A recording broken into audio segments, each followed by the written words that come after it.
Let's try and let them come, so let them come. Holdfast Nations at War is a Napoleonic multiplayer wargame which comes agonisingly close to being a fully fledged simulator. From what I have experienced, there are just a tiny number of issues standing in the way at this moment in time. Let them come, let them come. Let them come, boys, let them come. Wait till you see the whites of their eyes. Hold your fire. We have some guys pushing the left side in the valley. Keep your heads down, just let them come to us. Let them come, let them come. Don't die, guys, keep your heads down. Keep your heads down. Hold your fire. They're moving left. Hold your fire.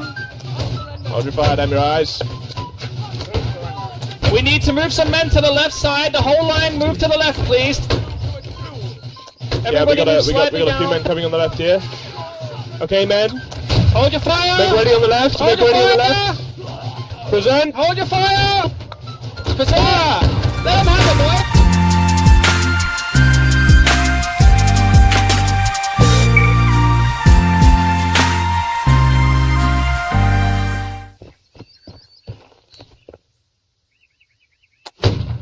Welcome to Sim UK. I have to say that Holdfast Nations at War has to be one of the best experiences I have had in a long time. That's despite it still being in alpha.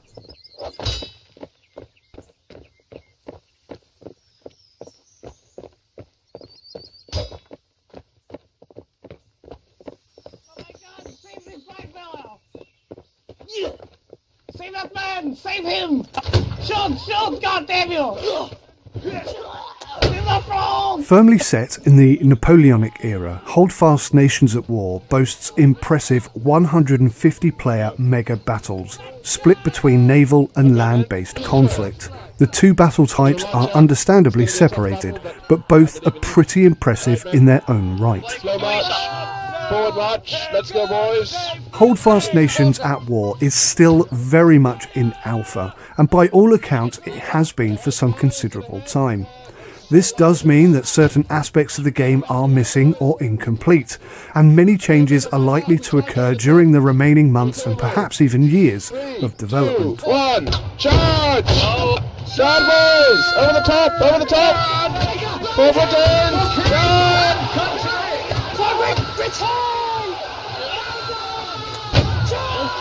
One of the major issues at present relates to melee attacks. They are, at best, a little bit hit and miss. According to the game's forum, this is one of the major things the developers are looking to address, and confidence is high that melee fighting will be improved at some point. Despite this infuriating melee display, there are other issues surrounding the game which can dampen but do not dislodge the feel-good factor that Nations at War serves up.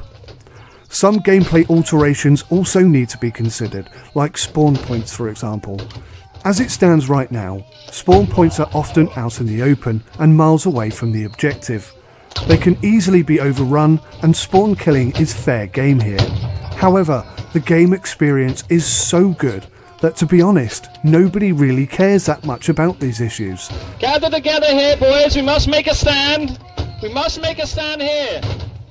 Must push the French out of the spawn. There is way too much fun being had and too much enjoyment being shared around to allow something like 50 French riflemen surrounding your spawn point and picking you off like fish in a barrel to in any way douse such a great experience. Whilst sea battles are mostly fought in the open sea, there are a few variations available. For the land battles though, the game has a surprisingly decent number of maps, from snow-covered plains to dusty ruins, and everything in between. Each of the land maps has an often sparse but overall good layout, and within it, the hills and available cover are nicely intertwined. The game even supports a night-day cycle, which adds yet another layer of realism and complexity to proceedings. Graphically, this game oozes realism, with the smoke from your pistol not only obscuring your view, but offering you a form of smoke grenade protection from your enemy. Having said that, the vast majority of weapons in the Napoleonic era were less about being accurate and more to do with best guess judgment. so often standing perfectly still is a pretty effective survival tactic. The basic premise is that these single-shot rifles and pistols are terribly difficult to aim accurately, and as such are only really effective at close range. So you're likely to get 1, maybe 2 shots off during an advance, before you need to switch to bayonets or sharpsword and engage in close quarter battle. When this approach is applied during a massive multiplayer battle, the authenticity of the experience is through the roof. I absolutely loved it. This era I find fascinating, and for me at least, the battles like this seem considerably more gentlemanly and perhaps even more chivalrous than those fought in modern times. Have you ever heard the saying, safety in numbers? Well, this is the era where that saying, and indeed that philosophy, was introduced. Overpowering your enemies was often more about sheer numbers than tactical superiority. And what's more, in Holdfast Nations at War, this tactic actually works, and is indeed the most effective approach to dislodge a large military strongpoint. With its vast array of authentic classes available, although some are still firmly in alpha, the overwhelming experience is considerably simulation-esque, and they have been very clever in the way that they have implemented certain aspects to encourage compliant, team-based participation. For example, the drummers, violinists and fife players all increase your accuracy when in earshot, indicated here by the red shot icon.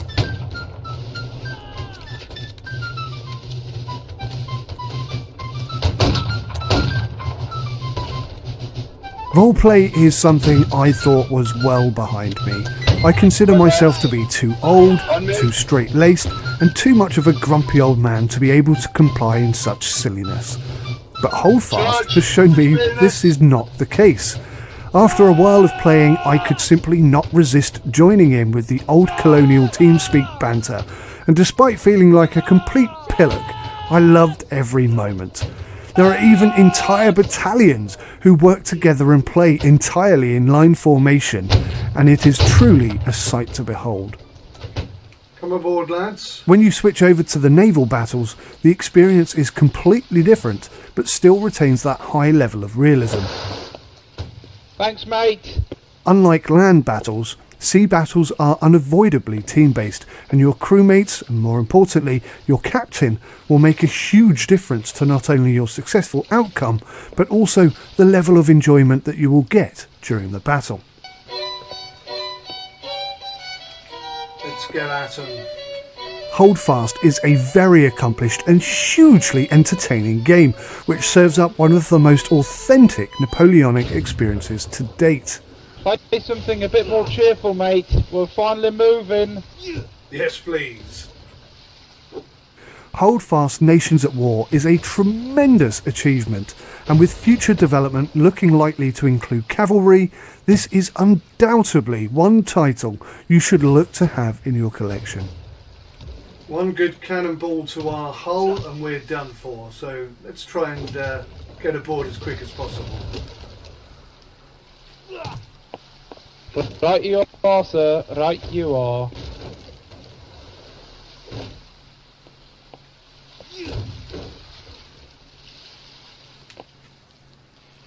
Coming aboard.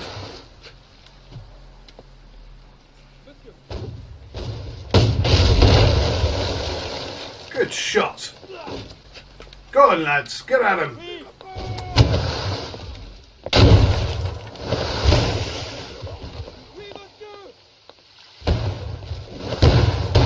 In Napoleonic times, if you wanted your idiot captain to turn the ship to starboard so that you can fire your cannon into the broadside of the French ship that is currently tearing large chunks out of the side of your vessel and decimating your teammates, then you had to be very careful about how you phrase that request, lest you find yourself getting up close and personal with the ship's cat.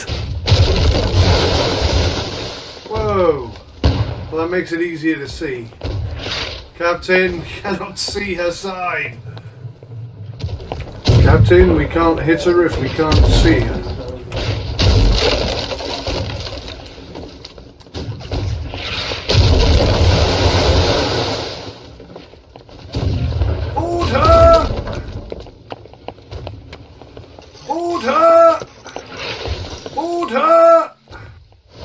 My name's Mike, this is Sim UK. Thanks for watching. Take care of yourselves. Until next time, goodbye. Hey, Willem, how do you play the flute? Press Q. Purse your lips to the end of the flute. You uncultured redcoat sons of bitches. You keep killing all the music I love. I hope you die.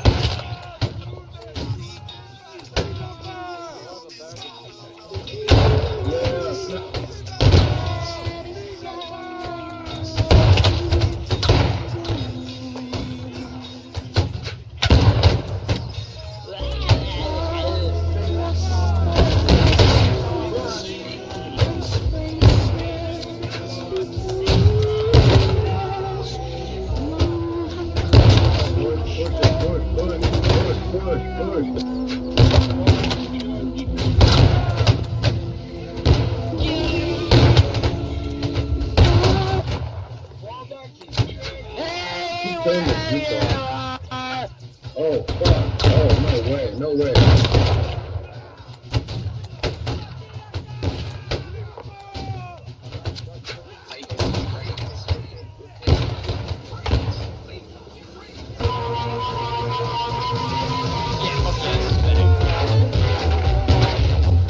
Oh yeah.